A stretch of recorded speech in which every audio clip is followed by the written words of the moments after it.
Sophia the first एक शानदार अमेरिकी एनिमेटेड फैंटेसी सीरीज है। डिज्नी की यह कहानी न केवल बच्चों बल्कि बड़ों का भी दिल जीत लेती है। यह कहानी एक साधारण लड़की सोफिया की है जिसकी दुनिया तब बदल जाती है जब वह अचानक एक राजकुमारी बन जाती है। मैजिक, एडवेंचर और दिल को छू लेने वाले रिश्तों से भरी इस कहानी में सोफिया न केवल शाही जिंदगी के तौर तरीके सीखती है बल्कि साहस, दया और दोस्ती के मायने भी सीखती है, जिसमें उसकी मदद रॉयल ट्रेनिंग एकेडमी की 3 हेड मिस्ट्रेस फाउना, फ्लोरा और मैरीवेदर करती हैं, जो कि डिज्नी की क्लासिक मूवी स्लीपिंग ब्यूटी में दिखाई गई परियां हैं। यह कहानी बार्बी की बेहतरीन कहानियों में से एक है। कहानी की शुरुआत में 3 परियां दिखाई जाती हैं, जो इस स्टोरी को सुना रही होती हैं। बहुत साल पहले एनचेंसिया नाम के एक जादुई राज्य में सोफिया नाम की एक नन्ही बच्ची रहती थी। सोफिया अपनी माँ मिरांडा के साथ जूतों की एक छोटी सी दुकान में काम करती थी।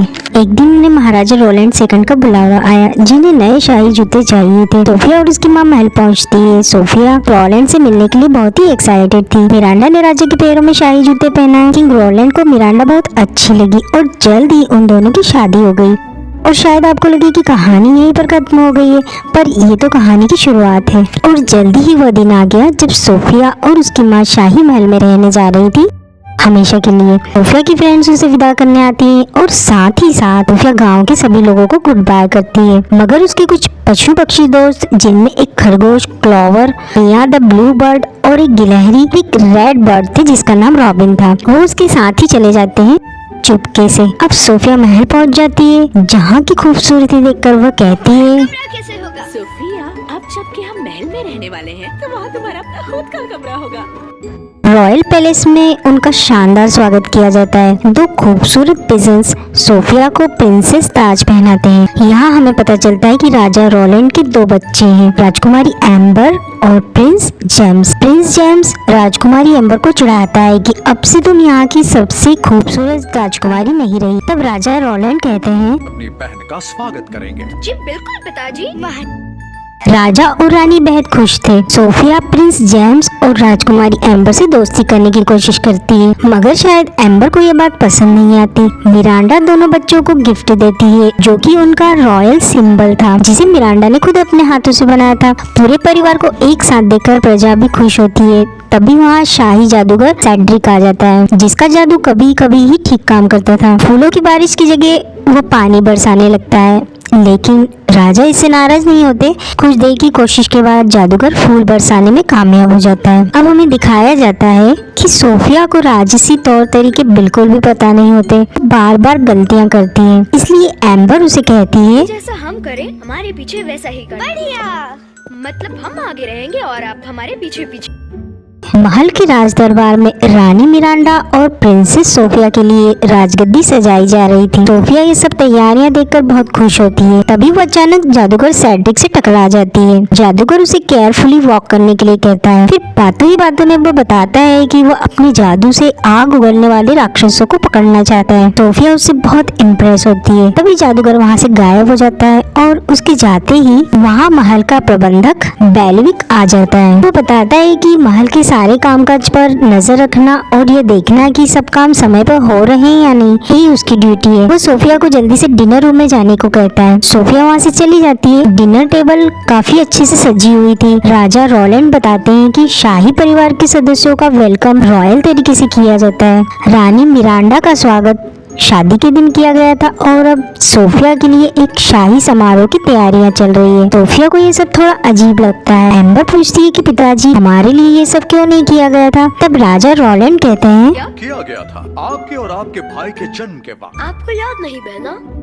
सोफिया को पता चलता है कि उसे वहाँ डांस भी परफॉर्म करना होगा। सोफिया थोड़ी डर जाती है, मतलब उसे लगता है कि राजकुमारी बनना बहुत ही मुश्किल काम है। अब महल प्रबंधक बेलविक उसे अपना कमरा दिखाते हैं। सोफिया इस सुंदर और आलीशान कमरे को देखकर शॉक्ड रह जाती है। उस कमरे में सुंदर बेड, खेलने की जगह और पढ़ने की जगह थी।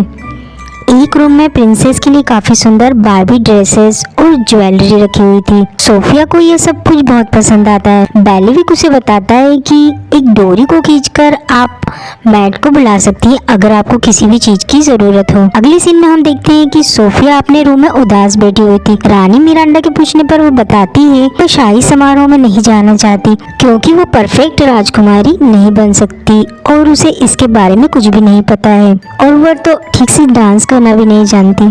तब माँ उसे बस समझाती है कि तुम सिर्फ अच्छा बिहेव करने की कोशिश करो और डांस की प्रैक्टिस करो। अगर कुछ गलती हो जाती है तो उसे सुधारा जा सकता है। तभी उसके फादर यानी कि रोलैंड वहाँ आ जाते हैं।